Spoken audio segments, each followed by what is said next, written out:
この番組はご覧のスポンサーの提供でお送りします。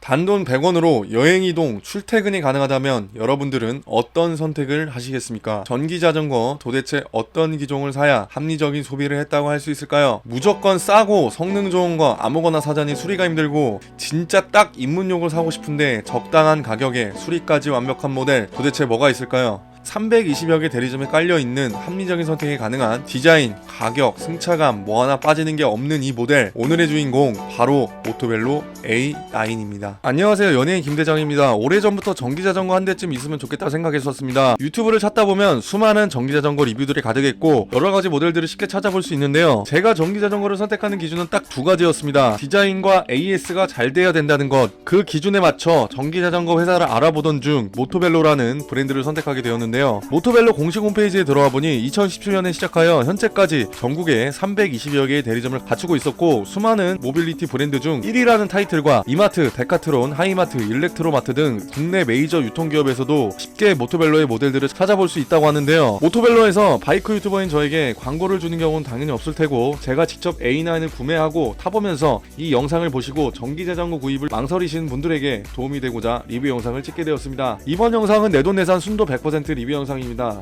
그리고 이번에 전기자전거를 운행하면서 보유하면 도움이 되는 액세서리 일부는 유튜버 타세님께 지원을 받게 되었는데요, 전기자전거 구입이 당장 목돈으로 부담스러우신 분들을 위해 옵션까지 지원해서 판매 또는 렌트도 가능하다고 하니 투잡 알바를 생각 중이시거나 저렴하게 전기자전거를 이용하고 싶으신 분들은 제가 밑에 고정 댓글을 걸어놓았으니 자세하게 확인해보시면 좋을 것 같습니다. 모토벨로 A9이 처음으로 저에게 온 날입니다. 박스는 생각보다 컸는데요, 처음에 열어보면 핸들은 이렇게 분리되어 나오는데 사장님께서 직접 조립해주십니다. 우선 유튜버 타세님께 지원받은 지넷 드림아이 블랙박스를 설치해보았습니다. 1채널 블랙박스로 누구나 설치가 쉽고 USB 포트에 간단하게 전원을 공급해주면 블랙박스가 작동하는 원리입니다. 그 다음으로는 충격 감지와 도난시 위치 추적이 가능한 크레스트 인볼먼트사의 화이트박스를 설치했는데요, 자체 내장 배터리 1000A가 내장되어 있어서 전원이 공급되지 않아도 현재 위치를 앱을 통해서 실시간으로 찾을 수 있습니다. 다른 건 몰라도 화이트박스는 진짜 필수로 해야 되는 옵션이라고 생각합니다. 이 정도면 어느 정도 구색을 갖췄다고 볼 수 있는데요, 우선 전체적인 외관 디자인부터 한번 살펴보겠습니다. 디자인은 제가 생각하는 전기자전거 디자인 중에서 가장 미니멀하고 누구나 접근하기 쉬운 디자인이라고 볼 수 있었습니다. 차대를 포함한 카울 전체가 올블랙 컬러에 군더더기 없이 깔끔한 실루엣을 보여주고 있었습니다. 전기자전거가 아닌 누구나 타고 내리기에 적합한 낮은 시트고와 2인 탑승을 염두에 두고 설계했다는 게 A9의 큰 특징입니다. 텐덤 시트와 등받이가 기본적으로 내장되어 있어서 공승자의 편안함을 고려한 설계가 돋보입니다. 시트의 질감도 하드하지 않고 편안함에 초점을 맞췄으며 발판 하단과 텐던 시트 밑부분에 모토벨로 로고가 적절하게 들어가 있습니다. 그리고 기본적으로 내장되어 있는 앞바구니는 튼튼하고 간단한 소화물을 수납하기에는 적절한 실용성을 더해주고 있었는데요, 클래식한 원형 헤드라이트에 야간에도 밝은 LED 헤드라이트는 75도 이상의 넓은 시야각을 갖추고 있고, 후방 테일라이트도 마찬가지로 LED 라이트를 지원하며 심플한 원형 디자인을 갖추고 있었습니다.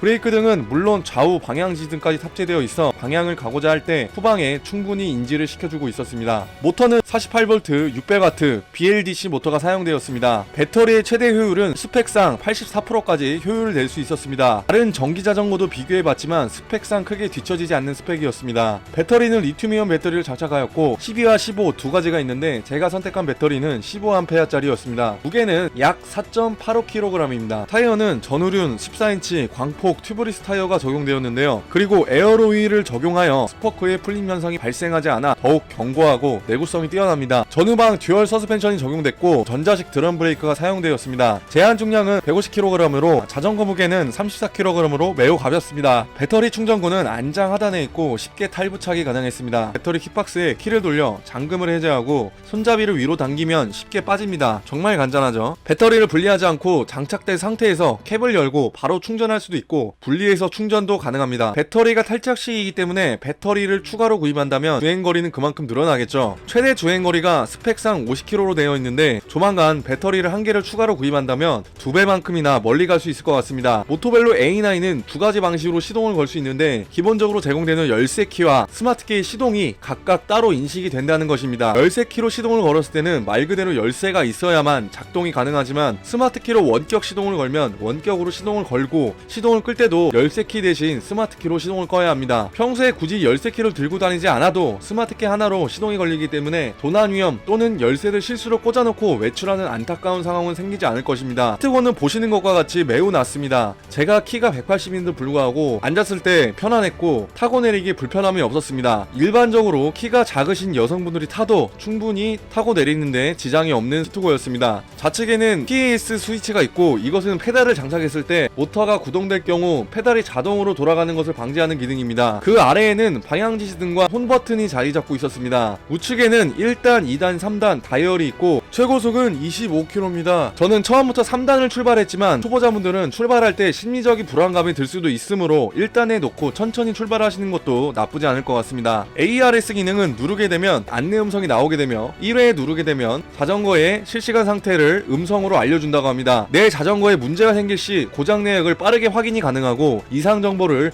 음성 안내 받을 수 있습니다. 또한 사람이 많은 곳에서 센스 있게 나의 존재감을 알릴 수도 있겠죠. 그럼 본격적으로 오늘 하루 종일 얼마나 달릴 수 있는지 체크해 보도록 하겠습니다. 모토벨로 A9을 주행하고 있습니다. 기본적으로 제공되는 USB 포트가 있어서 거치대만 따로 설치하고 USB-C 타입 케이블을 통해 충전을 하면서 달릴 수가 있습니다. 이렇게 사소한 배려가 제가 모토벨로 A9을 선택한 결정적인 이유 중에 하나입니다. 주행 질감이나 속도감은 생각보다 나쁘지 않습니다. 근거리를 이동했을 때 하루 종일 타도 배터리가 어느 정도 버텨줄지가 이번 주행 테스트의 핵심입니다. 저는 바이크를 오래 탔었지만 전기 자전거를 타니 뭔가 처음부터 되게 긴장되고 재밌었습니다. 3단부터 출발해야 어느 정도 주변 차량들과의 속도를 맞출 수가 있었습니다. 한적한 도로를 신나게 달려봅니다. 다행히도 이날 날씨가 영상 10도라서 정말 포근한 날씨였습니다. 주행 중에 얼마 가지 않아 모토벨로를 타신 어머님을 만났는데요. 어머님께서는 A6를 3년 동안 타셨다고 하네요. 저보다도 굉장히 능숙한 주행 스킬을 보여주고 성수동에서 가장 핫한 서울 앵무새에 들려서 도너츠를 구매하고 기본적으로 내장된 앞 바구니에 자연스럽게 넣어봅니다. 바구니가 달려있으니 어느정도 간단한 짐을 수납하기에는 굉장히 용이했습니다. 평일인데도 이렇게 줄을 서서 먹을 정도면 진짜 엄청 핫하다는 거겠죠. 근처 서울숲에 들려봅니다. 성수동 인근에 살면서 한 번도 가보지 않았는데 A9을 타고 처음으로 서울숲 곳곳을 천천히 들어가 봤습니다. 평일이라 그런지 매우 평화롭고 여유로웠습니다. 이렇게 커플분들도 정말 많았습니다.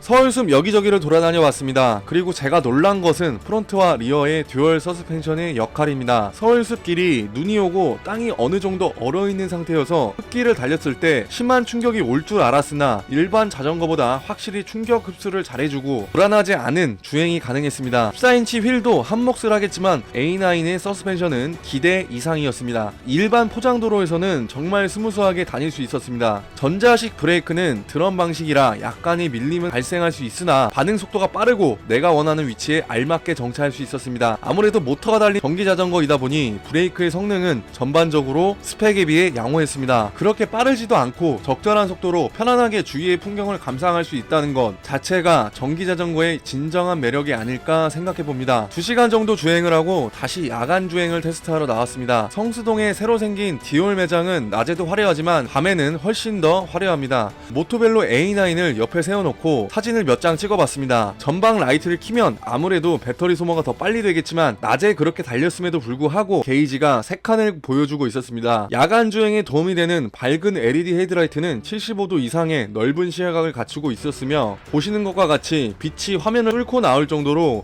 개인적으로 순정 바이크보단 밝았습니다. 야간 LED 디스플레이도 한눈에 들어와서 시인성이 괜찮았습니다. 낮부터 일부러 충전하지 않고 달렸는데 스로틀을 급격하게 당겼을 때 배터리 잔량 표시가 갑자기 갑자기 떨어지는 것을 확인할 수 있었습니다. 오늘 하루 주행하면서 배터리를 다 쓰지는 못했지만 4시간 정도 주행을 했는데 이때 촬영한 날짜가 겨울인 점을 감안해도 이 정도면 진짜 배터리 효율은 충분하다고 생각합니다. 오늘은 내돈내산 모토벨로 A9을 리뷰해봤는데요. 전기자전거 입문을 알아보고 계신 분들이나 근거리 출퇴근 또는 사랑하는 내 아내를 위해 근거리 이동수단으로 제격인 전기자전거를 선물하고 싶으신 분들에게 추천드리고 싶은 제품이었습니다. 무엇보다 6개월 AS가 가능하고 프레임 등 결함이 생겼을 시에는 1년까지도 가능하다고 합니다. 혹시 이 영상을 보시고 A9을 꼭 타보고 싶으신 분들은 언제든지 카카오톡으로 저에게 연락을 주시면 시승의 기회를 드리도록 하겠습니다. 물론 깔면 인수지만요. 제 영상이 도움이 되었다면 좋아요 한 번씩만 부탁드립니다. 여러분들의 좋아요는 제가 영상을 제작하는데 큰 힘이 되고 있습니다.